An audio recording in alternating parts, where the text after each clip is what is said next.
How to cancel Spokeo subscription. Now, canceling your current subscription that you have from Spokeo is not that very complex.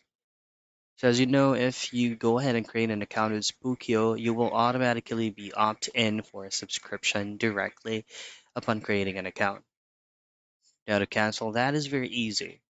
Head out straight into Spookio's official site and then log in to your account where you would like the subscription to be canceled.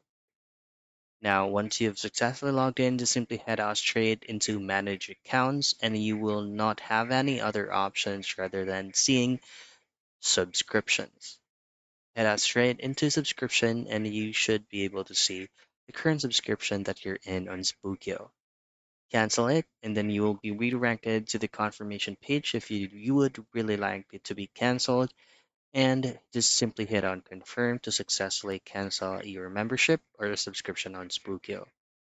And that's it. It's very easy. It's how I cancel subscription on Spokeo.